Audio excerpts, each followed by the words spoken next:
Remember when everyone thought the Suns were unstoppable? What Yes. frauds, including Chris Paul, who just blew the 5th 2-0 series lead of his career, dude, an NBA record. What were you thinking watching this unfold last night? Well, first, I was right in saying that the Warriors are the superior team to the Suns. I know they're not going to play each other yet, but I've been saying that the Suns are not going to be the team that makes it to the NBA Finals from the Western Conference. Also, I've been wondering, how did the NBA Coach of the Year get in a situation like this? And also, how, again, was Ime Udoka fourth in the voting for that? Is an absolute joke. You saw his team turn it around in their series, and then the Suns folded. I mean, I know Booker had the hamstring thing. I think that was huge for them. But Chris Paul, man, you mentioned Emerson, looked every bit of 37 throughout this series. Absolutely embarrassing for him. All right, so it's interesting you say that, Nick, because Chris Paul, yes, he turned 37 years old on the night of Game 3 in this series. So prior to his birthday, listen to this. He was averaging 22 points, 10 assists, under 2 turnovers per game in the playoffs. But since then, Chirag, he fell down to 9 points, 6 assists, nearly 4 turnovers. The dude turned into a pumpkin at midnight. Was the version of Paul, Chirag, that we'd seen over the past few seasons like something of an anomaly now? Was that the real one? I think it's because he shares a birthday week or it's near yours. I think it's a curse of Emerson Whoa, easy. Paul, and that's where I stand with that. But no, I think Chris Paul is going to be able to recover, but he's a point guard that is not efficient from 3 per se. Yes, he can knock down an open 3 and whatnot, but he's not. The league has transformed into a 3-point shooting league. And yes, he can hit the mid-range jumper. He was able to get that because the Mavs played a lot of drop coverage, but he wasn't particularly attacking that. I think it has a lot to do with just the way the team is set up, and they were focused on building their team with guard play. And when guard play took a step back and they were blitzed, we saw what it is. And now I think Chris Paul, with that hefty contract, now we get back into, hey, does he have what it takes to get back to the top of the mountaintop? Because now you have a rejuvenated Warriors team, a young Grizzlies team up and coming. The Mavericks proved that they are ready to roll as a championship contender. So what do the Suns have left with DeAndre Ayton's contract status now being the biggest thing looming over this team over the summer? Nick, you definitely saw Grant Williams shooting 17 threes. You predicted that, didn't you? Yes, I did. I was right on top of that one, of course. I said, hey, we talked about the role players, who's going to make the big difference in the series. We talked about Al Horford, and we talked about Grant Williams. And what happened? Al Horford had some huge games, both played good defense on Giannis, and Grant Williams, as I drew it up, led the team in scoring in the final game of the series. I don't know if you're trying to joke here. I'm dead serious. I'm dead serious, too. I'm giving you props, dude. I'm being nice to you. I'm not Steve Buchanan. I'm not coming at you. Oh, see, but when I'm not here and Steve is here, you guys like to rip on me. So forgive me for not trusting That's true. No, that's totally fine. I definitely love ripping people who aren't here to defend themselves. It's just it's a strong strategy. Hey, Chirag, so now let's look at the East winner here. It's going to be the Celtics clashing with the Heat. So the Celtics minus 180 here to win the conference. Which one are you betting? It's funny because they're actual underdogs tomorrow night.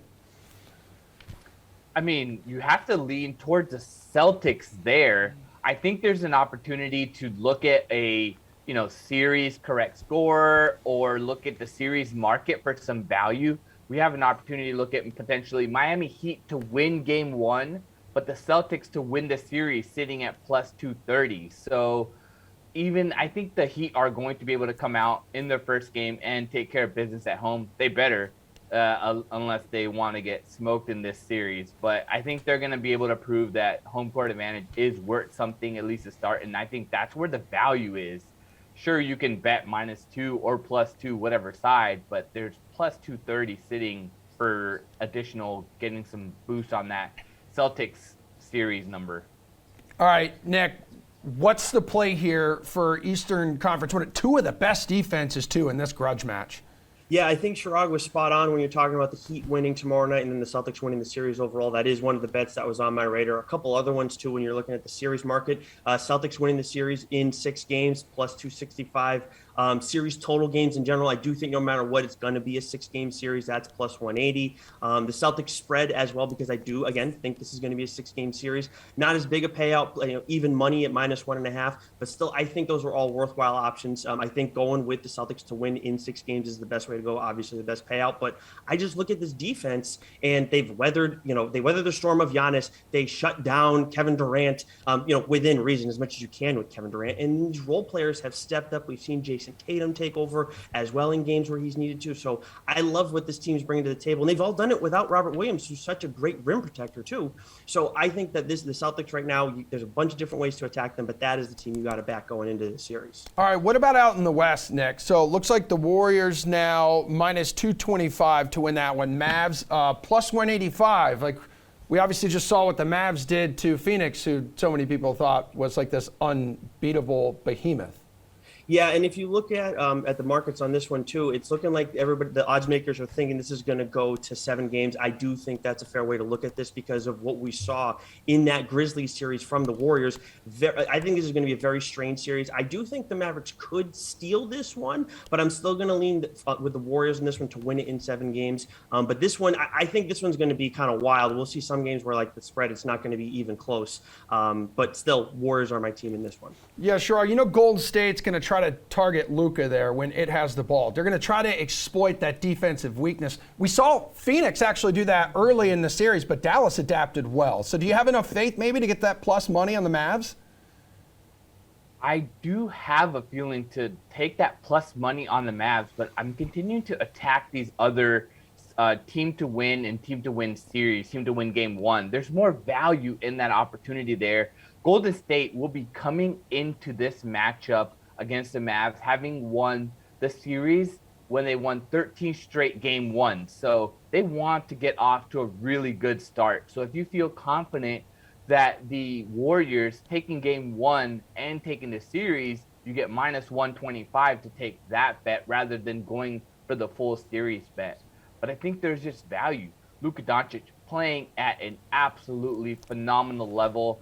He right now, honestly, is the best player left in the game. I mean, Tatum, sure, he's been playing at an absolute amazing clip. Steph is always there, but Luka Doncic, just the way he's playing. Otto Porter, Andre Iguodala, Gary Payton. These are 3 guys that the Warriors were going to throw at Luka Doncic, and they're all dealing with injuries.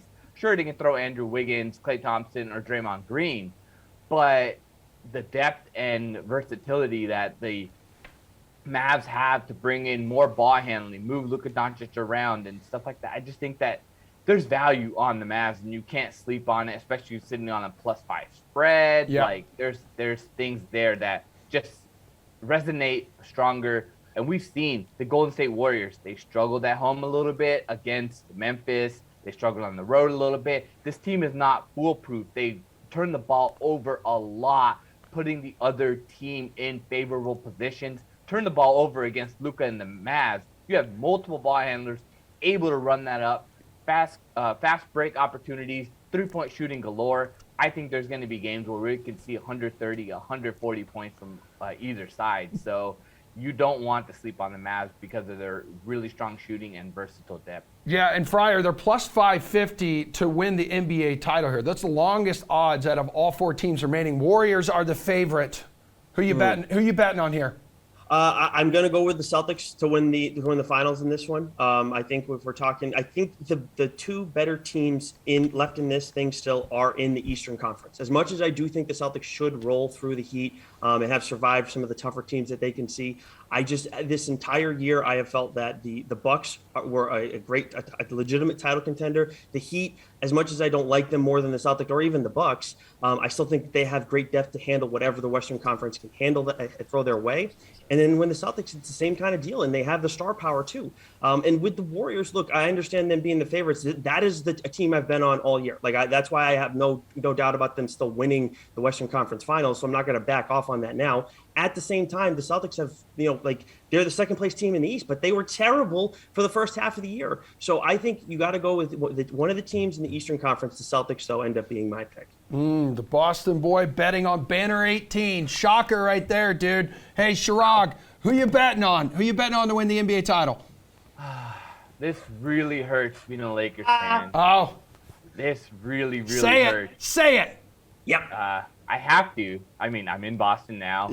But yes, the best bet is the Mavericks What? to win the championship. But the easiest setup bet, the one that probably has the highest likelihood of happening is the Celtics. The value is on the Mavs. You have one ankle tweak from Steph. You can have anything happen. There is still many, many games to be played. Anything is in the range of outcomes. The best bet is the Mavs. The most secure bet is the Celtics.